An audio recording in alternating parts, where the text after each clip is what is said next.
billahil ghurur. Kamu jangan tertipu dengan kehidupan dunia. Makanya saya itu orang yang paling fanatik sujud. Soalnya kalau suwun jenengan sing sujud. Gak usah sujud sholat 5 waktulah nikmati.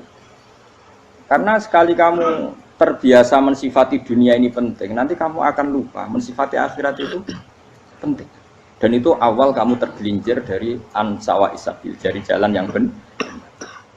Makanya tadi pepatahnya orang sufi apa? Anna sunyamun wa idza matu indah. Manusia itu tidur, kalau mati baru.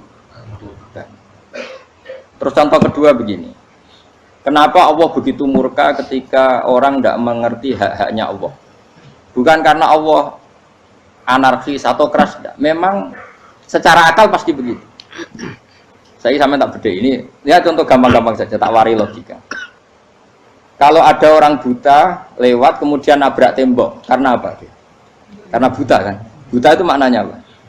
Tidak tahu. Akibat tidak tahu, nabrak tembok. Ya kan? Karena tidak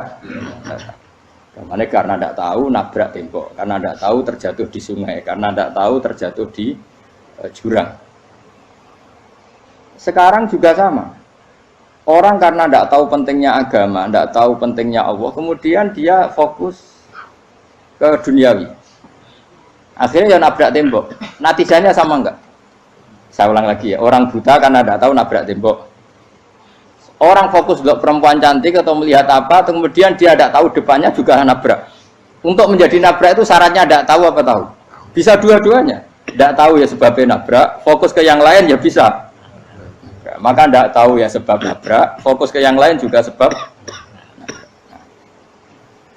Nah mata kita, hati kita ini sudah dipenuhi hal-hal yang tidak penting, sehingga kita lupa dari hal yang penting. Kayak tadi kita mau minum kopi saja, fokus sampai meninggalkan anak main sampai jatuh. Berarti minum kopi sebenarnya tidak satu kebodohan, tapi ketika membiarkan anak kecil jatuh itu adalah kebodohan. Sebetulnya makan menikmati dunia itu tidak kebodohan, tapi ketika Anda melupakan Allah itu menjadi satu apa? Kebodohan. Ini disebut kamu jangan terlena oleh kehidupan apa? Dunia. Nah kenapa terlena? Itu kakean delok. Mulane Nabi itu ora tau delok dunia. Nabi saya ini tak latih gitu di wali, tapi mukadimah. Kulon itu belum pernah delok. Saya pernah punya kakak wakil bupati, punya teman gubernur banyak tuh. Kalau delok susu rawani sih, mereka khawatir seneng. Nabi itu pernah, Nabi itu jenenge manusia pernah lewat itu. Kemudian tonggo-tonggone Nabi kebetulan pas pulang bawa unta-unta banyak. Itu Nabi melihat mungkin 0, sekian detik. Itu dilori pangeran. La tamuddanna ainaika ila ma matta'na bihi azwajam minhum zahratal hayatid. Jadi misalnya kayak Rogen misalnya dulu wong numpak Alphard pejabat ono sing bukakno. Enak aja nak jadi wong ngono iku. Kalimat itu direkam oleh Allah bahwa Mustafa pernah ngomong enake jadi wong iku numpak Alphard ono sing bukakno. Tapi kan tetap kirim. Sehingga nanti di akhirat kalimat itu direkam misalnya nanti ternyata yang numpak Alphard misalnya nyuwun sewu misalnya yang numpak Alphard tadi tetap di neraka, kamu ya ikut di neraka. Karena dia menikmati Alphard lali akhirat, kowe yo ngangen-angen kepengen seperti itu. Maka poinnya sama. Kalau pun rokok bareng. Terus ada orang sujud di musola, melarat sujud. Kowe enggak pernah enake dadi wong iku. Padahal sujud itu yang menjadi orang masuk surga. Terus kowe ditakoki ning akhirat.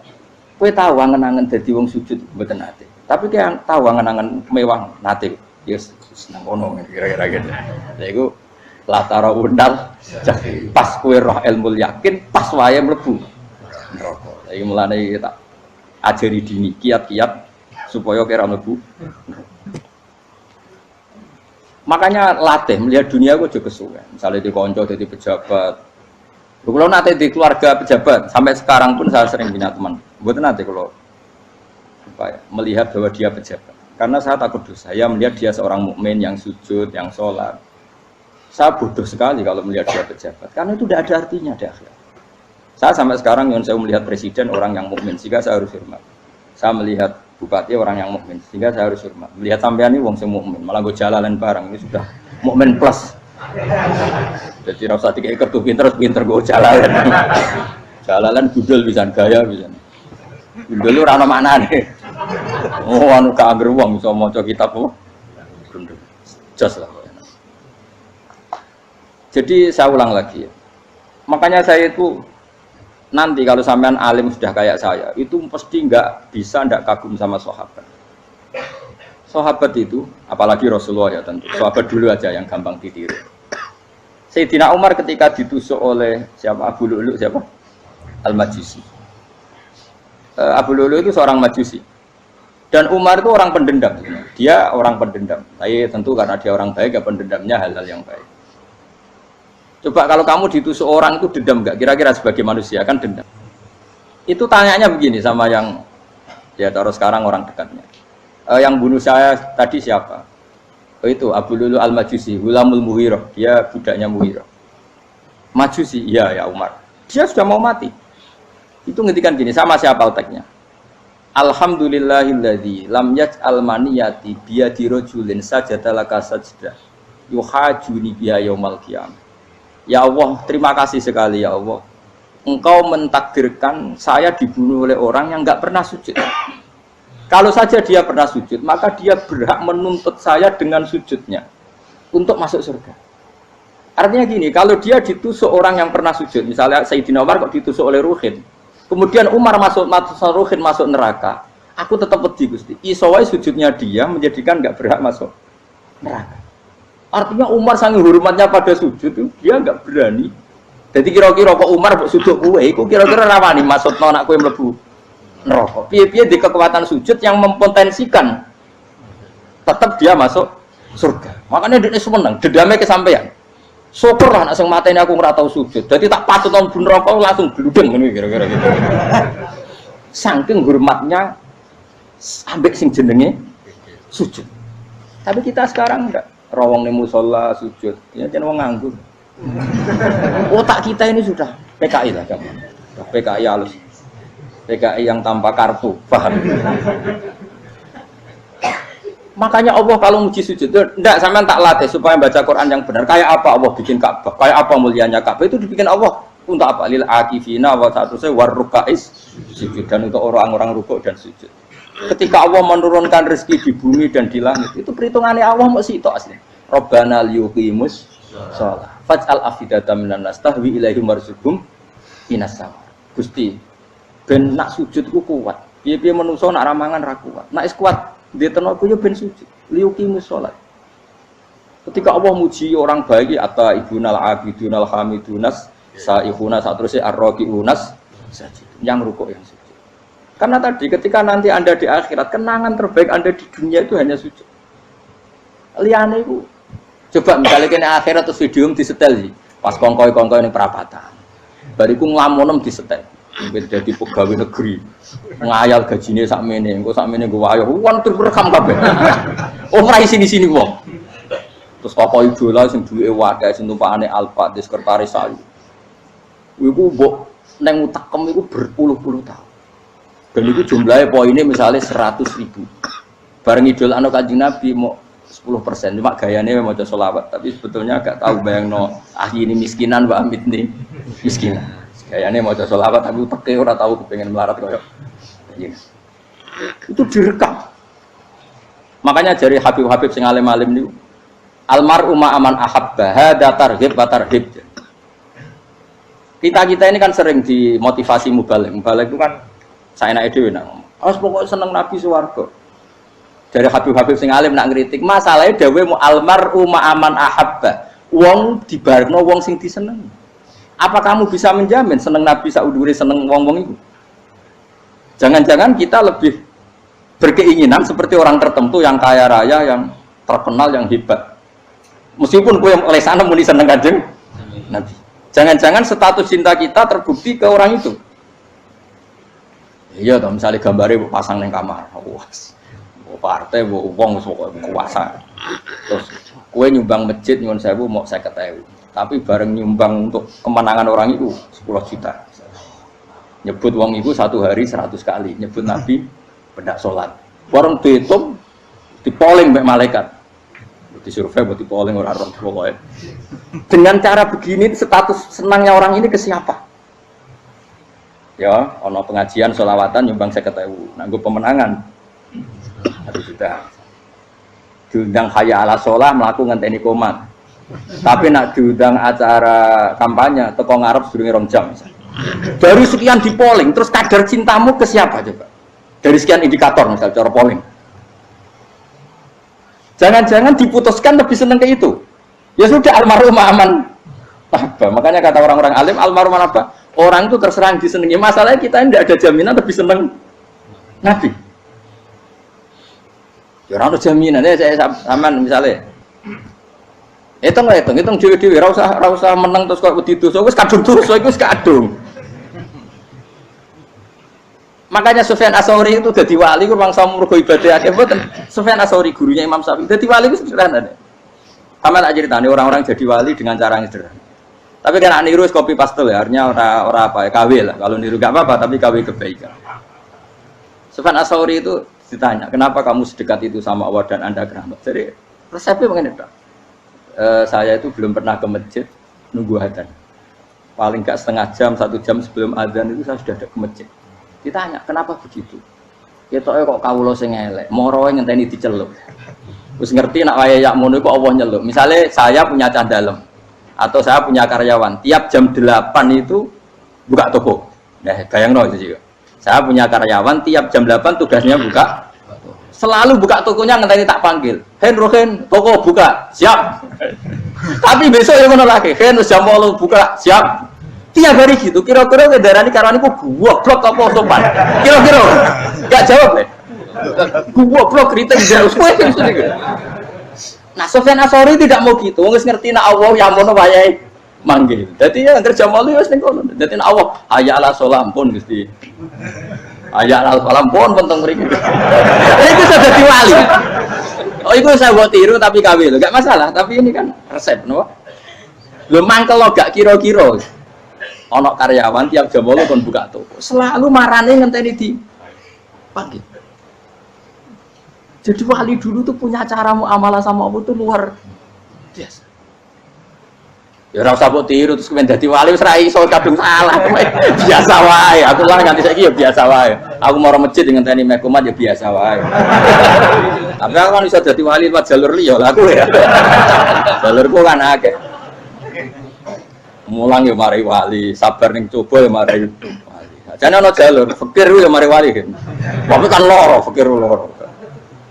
Jadi Imam Adil ya wali, di bojo judes itu wali, masyhur. Ana wali ku barokah di bojo judes. Iku ya jalur dadi wali. Wah lebih ngeri lagi. Ngeri tenan nganti ning akhirat dijak wedi. Jadi anak jote wae kan. Para suami takut istri silahkan baris sing wis baris bareng sing wedok. Pak rene lho tetep moro-moro. Wong wedi bojo kegawangan ini akhirat bahaya, you know. Yes. Bahaya wedi bojo nganti kegawan apa? Teng akhirat. Masyhur jadi cerita-cerita wali wis. Ya saya ulang lagi ya. Latih, meskipun dari kecil latih. Makanya kamu tahu kenapa Quran itu kalau ngendikan sujud kayak gitu spesial. Balillah fa'bud wa kum minas syakirin. Jadi meskipun kita di dunia umumnya orang saya makan, saya minum. Saya juga punya istri, punya keluarga, punya apa. Tapi saya belum pernah melihat anak saya itu sebagai anak saya. Saya kalau melihat anak saya ini teman sujud saya, nanti yang meneruskan sujud saya. Saya tenan kulon bolak-balik ditanya istri saya dan agak-agak marah. Gus Pak, kenapa kamu hormat sama anak sampai gitu? Kalau nanti manja gimana? Kalau terlalu manja, saya bilang itu udah anak saya. Itu nanti yang meneruskan sujud saya, meneruskan rukuk saya. Saya nanti pasti mati dan saya butuh di bumi selalu ada yang sujud sama Allah. Dan itu yang paling dalam otoritas saya itu anak saya. Orang lain itu enggak dalam otoritas saya. Jika kita melihat anak itu ini penerus sujud saya, penerus rukuk saya. Kita enggak sudah duniawi sekali. Rumah tanah anak tua ben di rumah. Kapitalistik. PKI lah pikirannya yang ngono, Cina yang ngono. Wong fasek-fasek ning dalan yang ngono. Kowe nggawa jalalan ngalor itu percaya ngono. Jadi dulu itu kalau para nabi donga fahab li milladunka waliya yarithuni wa yarithu min ali Yakub, seorang turunan yang meneruskan tradisi sujud, tradisi. Sehingga Ulama-ulama dulu kalau ndongakno anake ya min ahli sujud, wa min ahli Quran, wa min ahli sunnah napa? Enggak apa-apa kowe seneng donya gak apa-apa. Ora usah tak warai wis seneng dhisik. Paham? Dadi iki ora usah cara Gus Bak ra apa-apa. Ora usah tak arani ra apa-apa wis mbok lakoni. Makanya pulau suwun sangat sujud itu luar biasa. Nanti kamu di akhirat kenangan terbaik Anda di dunia adalah pernah apa? Sujud. Bayangkan kalau itu jadi orientasi Anda. Anda berpolitik, cek melok partai Gerindra, cek Golkar, cek PDI supaya jadi penyuara sujud tidak dilarang di Indonesia karena umat Islam mayoritas.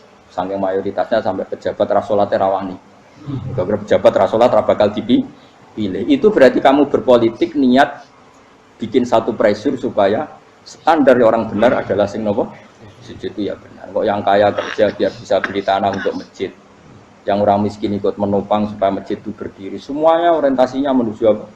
Sujud. Jadi tidak sujud itu harus jadi wong kusuk sing goblok terus sujud terus.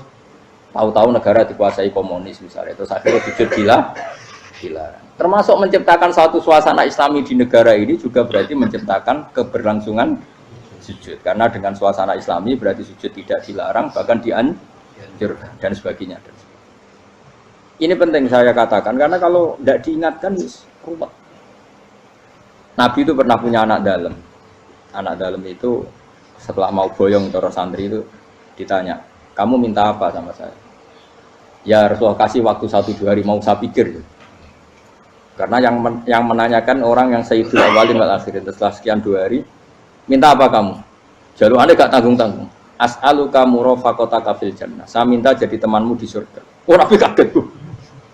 Kok kalian diwarai wong? Mboten tersimpan. Kok Nabi diwarai wong? Enggak ada ya. Terus, kenapa kamu minta itu? Kata tadi, kalau saya minta dunia itu nanti zailah. Dunia itu pasti hilang, faniyah pasti hilang. Maka yang abadi adalah saya jadi temanmu di surga. Tapi apa kata Rasulullah jawab? Fa'inni ala nafsika bikasrotis sujud. Ya sudah kamu bantu saya, kamu memperbanyak sujud. Kayak apa? Nabi pun mintanya fa'inni ala nafsika bikasrotis sujud. Saya bantu untuk menolong diri kamu memperbanyak apa? Sujud. Makanya di pertama surat turun itu ada wasjud.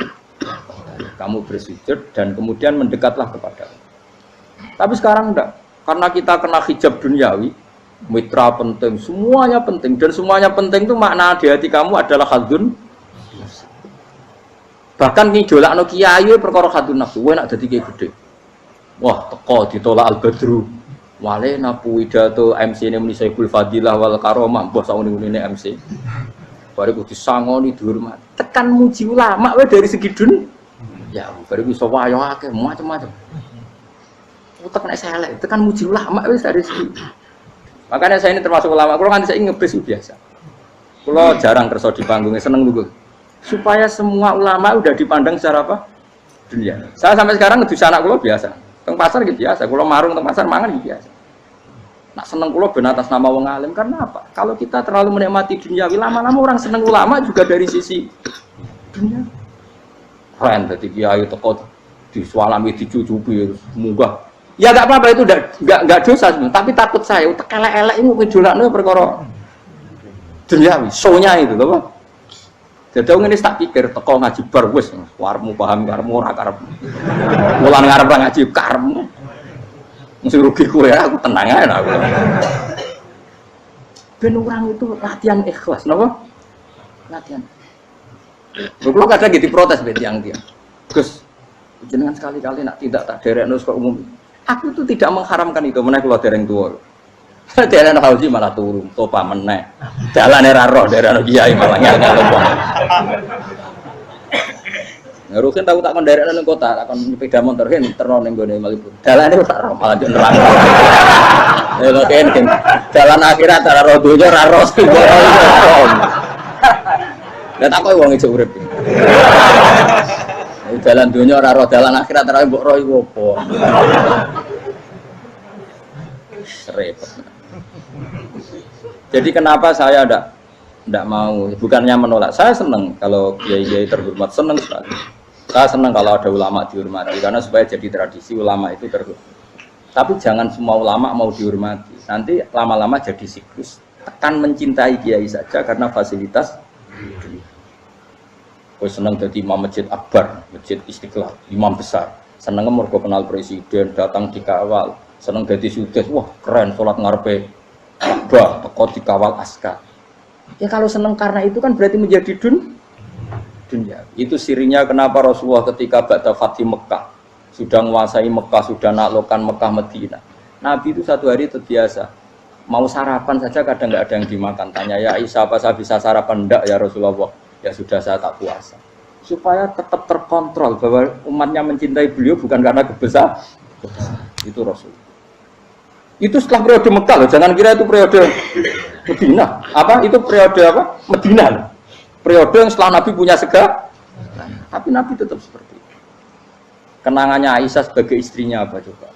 Dia cantik sekali. Aku tahu jajal turu ngarepin Nabi terlentang. Ya Nabi tetap sholat.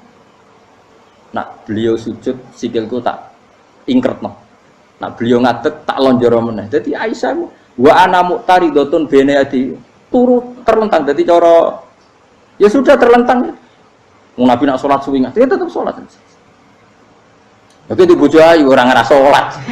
Bojo elek ora sholat. Bojo elek amen junub menawa. Kowe ora kena go contoh kasus iki wong kasus.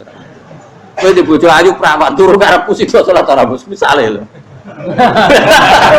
Pemene wong jegoten yo tambah over. Mustafa kalau orang nyek jegoten liyane ora parah situ. Mergo nang nyek wong akeh dosa, nang nyek wong sitok ora. Misale dosa tak hitung mau ki sore. Aku nyek dosa sitok, mulang ganjarane 10. Cek susuk piro? Cek surplus orang dagang cek. Cek badi. Iku ana adene ra ikhlas. Ora ikhlas aku yo ra ikhlas ilmuku, malah lara.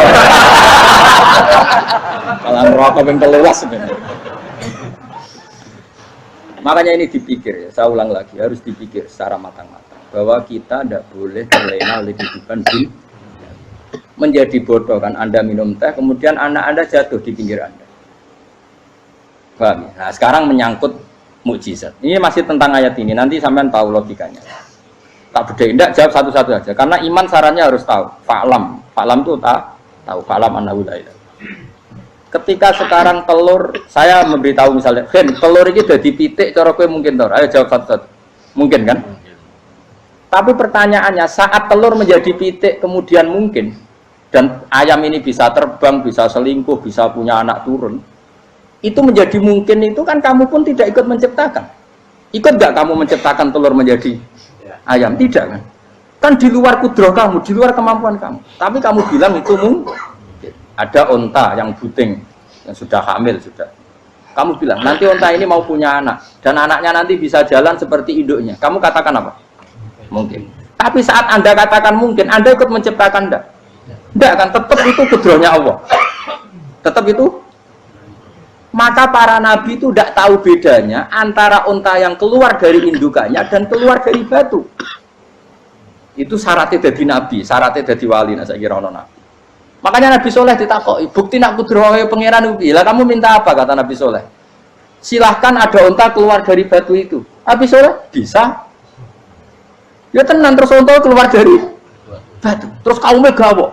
Wah kok hebat tenan unta metu kok batu. Jare Nabi Soleh, ya padha karo unta lahir kok indukane. Bedane apa? Ya beda. Lah bedane apa? Metu kok watu kok ora melok gawe. Metu kok indukane ya kowe ora melok gawe. Bedane apa? Tapi tak temu kena hijab, temu niku ono bedane. Cara nabi-nabi ora roh bedane. Lah kula termasuk warasatul anbiya ya ora roh bedane cara. Waras utek kula niku waras. Lho lha yo misale kowe cara iman seperti itu yakin dadi wali. Wes sama amatir-amatir lah wali swasta lah. Pokoke wis dadi wali. Jadi manusia itu lucu, sesuatu yang dia pun tidak bisa. Iku sok bedakno. Kalau telur menjadi ayam mungkin. Sapi keluar dari indukan mungkin, biji padi menjadi padi besar mungkin, tapi nak watu kok jadi biji padi mukhal. Lu saat yang dikatakan mungkin itu apakah manusia ikut memberi? Tidak kan? Ikut menciptakan? Harusnya kan tetap bilang, yo aku menyaksikan itu karena ada kekuatan X yang menciptakan itu. Harusnya dia kalau mau konsisten kan, saya tidak bisa menciptakan telur jadi ayam, tapi ada kekuatan lain yang menciptakan, dan saya tidak bisa. Jadi telur keluar dari ayam ya kita tidak bisa menciptakan, sapi keluar dari indukan ya kita tidak bisa menciptakan, termasuk untanya Nabi Soleh yang keluar dari batu besar kita. Makanya semua Nabi itu tidak tahu bedanya, itu bedanya Nabi sama enggak Nabi. Makanya Nabi itu tenang ya, masyhur. Ketika perang Khandaq, Nabi itu kelaparan. Kemudian Jabir datang, ya Rasulullah, istri saya menyiapkan makanan untuk orang 6, karena kambingnya hanya kecil. Maka hanya orang 6 saja engkau boleh datang ke situ. Tapi Rasulullah dengan santainya, ya ahlal Khandaq. Padahal yang ngeduk Khandaq itu sekitar 3.000, ya ahlal Khandaq. Halumu ilayya, yuk ke Jabir, karena Jabir sona atau aman, bikin makanan untuk kalian.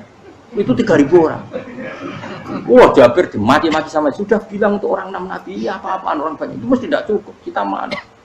Nabi santai, bilang ke istri kamu, Jabir jangan buka makanan itu kecuali saya. Ya, makanya Nabi matur pengiran, Gusti ini cukupkan untuk orang banyak, sama Allah di ACC ya terus cukup. Karena bagi Nabi, Nabi tahu betul. Sekarang ketika beras menjadi beras, apa dalam kudrah kamu, dalam kemampuan kamu, enggak kan? Ketika sistem tubuh kita makan kemudian jadi kenyang, apa dalam kemampuan kamu? Kue muni mangan maknane sego bolebokno mulut, terus kue darani punya kemampuan makan.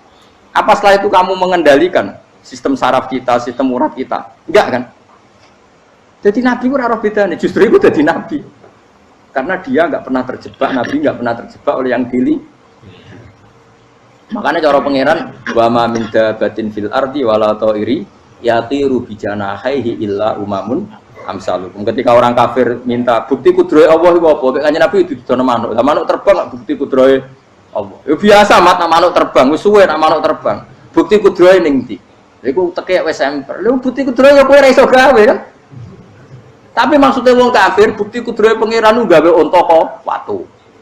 Lah bedane apa mau hale unta kok watu ambek kok indukane? Bedane apa jajan? Wong ibuke unta ya ngrasa gawe. Apa ibuke unta bisa menciptakan anak-anak unta? Kan tidak bisa juga. Manusia juga ada. Jadi itu wis cukup dadi kudrohe. Tapi manusia angger barang sering terjadi darani mungkin. Maknane mungkin dekne sing nentukan mungkin atau tidak. Padahal zaman mungkin pun dia ada ikut menciptakan. Ini lengkel. Makanya itu kenapa Allah akhirnya bikin mukjizat supaya orang itu ingat kedahsyatan kudrohe Allah. Sebetulnya mukjizat itu tidak penting. Maksudnya tidak penting tadi untuk iman sebetulnya tidak perlu mukjizat. Makanya ketika Rasulullah SAW ingin nuruti mukjizat yang diminta orang kafir, Allah malah ngelingno inna fi khalqis samawati wal ardi waqtilafil laili wan nar. Sajane ana langit bumi, ada lautan, ada apa sudah bukti kudrohe. Nah sekarang mukjizat kok ngenteni unta keluar dari apa tadi? Batu, ngenteni Nabi Soleh. Lautan merah di sebelah tongkatnya Nabi Musa terus terbelah. Itu dari mukjizat. Kalau itu maknanya mukjizat karena manusia tidak mampu, apa manusia mampu bikin lautan? Kan tidak mampu juga. Kenapa itu tidak dikatakan mukjizat? Lagi-lagi karena wis kena mataul huruf. Paham jelas ya? Makanya kata Allah, saiki wong ora percaya hari kebangkitan. Alasannya masa manusia jadi tanah menjadi manusia? Memangnya manusia yang sekarang hidup itu dari apa coba? Sehingga nado melok pilek, pilpres, melok dukung mendukung itu memangnya dari apa coba? Dari tanah kan? Mestinya hari kebangkitan sejati ya sekarang ini orang-orang dari tanah sekarang berkeliaran ini harus go jalalan ngalor ngidul maknani. Itu yo kok lemah. Kemudian setelah jadi tanah mati orang engkar, wah ini nggak mungkin jadi manusia lagi. Padahal zaman sekarang jadi manusia itu karena kudrohnya manusia apa karena Allah? Karena Allah. Dan manusia sekarang dari tanah apa enggak? Dari tanah. Harusnya ya berpikir seperti itu. Kalau kudrohnya Allah bisa menjadikan manusia sebanyak ini dari tanah, tentu Allah tetap mampu nanti setelah jadi tanah menjadi manusia. Itu malah kula nu wedi urip nggih wedi tenan. Karena tadi dari hidup menjadi tidak tahu. Annasun wa idza matu tidak tahu. Kita semua hanya tidur, setelah mati baru karena baru tersadar. Makanya analogi itu penting, kias itu penting. Ya saya beri contoh berkali-kali, saya menyontohkan. Sampean tak warai hujah ulama. Nanti pasti sampean taslim itu pasti nyerah. Kalau kamu disebut jeleknya oleh orang lain, kamu mangkel nggak? Mangkel kan? Itu Imam Ghazali gini, kamu tak kasih resep supaya kalau ada orang mengingatkan kejelekan kamu itu tidak mangkel. Apa itu resepnya? Misalnya gini, di baju saya ini, inna fi thawbika akroban wahayatan. Di baju kamu itu ada kalajengking yang berbisa atau ada ular yang berbisa. Ada orang mengingatkan itu. Kamu terima kasih apa enggak? Terima kasih. Karena ada sesuatu yang bahaya di diri kamu, diingatkan, dan karena diingatkan itu Anda terus bisa menghilangkan sesuatu yang bahaya tadi. Sekarang kamu punya sifat hasud, sifat dengki, sifat riya, sifat-sifat yang buruk. Itu sesuatu yang mencelakakan kamu di akhirat. Kemudian ada orang mengingatkan itu, harusnya kan kamu matur nuwun karena sifat yang buruk kamu diingatkan, kemudian kamu berusaha Wong diingatkan ada kalajengking yang hanya madorot di badan kamu saja kamu terima kasih, ini diingatkan ada hasud dengki yang madorotnya dunia akhir, kamu tidak terima kasih. Jadi itu ulama dulu. Jadi kalau bikin hujah itu gampang sekali. Jika ulama dulu kalau berdebat kemudian diingatkan temannya, kalau dia salah misalnya, itu ya tenang saja.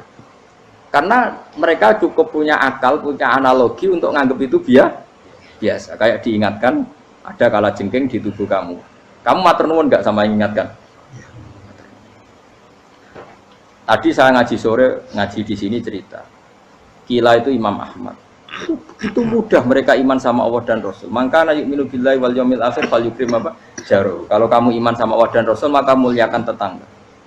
Itu ada seorang ulama dipanggil tetangganya, ayo ke rumah saya. Setelah sampai, dah pulang saya tidak jadi butuh. Sampai di rumahnya dipanggil lagi. Ke situ lagi, dah pulang lagi saya sampai 3 kali. Itu si ulamanya senyum-senyum santai. Ketika pemuda tadi insaf dan minta maaf, kenapa Pak Ulama kamu kok tenang saja? Jawabannya enggak. Kata Rasulullah, saya disuruh hormat tetangga. Saya senang sekali bisa melakukan perintah Rasulullah. Jadi saya nurut kamu itu tidak ada urusannya dengan kamu, karena perintahnya Rasulullah. Nangis pemuda tadi. Kalau kita kan enggak, gengsi dong, giambar. Ini kan kita gayanya mulai sunnah Rasul, tapi uteknya uji hadun nafsu. Nah kalau kamu sudah gitu, tak daftar udah wali, mbok KPU-nya oleh nyetujui mbok kapan roh tapi daftar.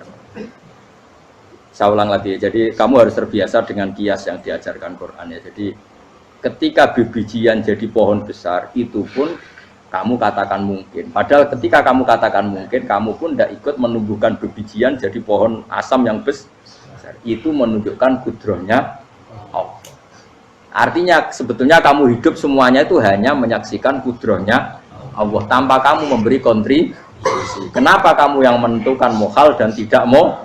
Harusnya mau taslim menyerahkan diri nak kabeh mau nyekseni kekuasaane Allah. Itu sing dimaksud Quran apa ya tanazzalul amru bainahunna lita'lamu anna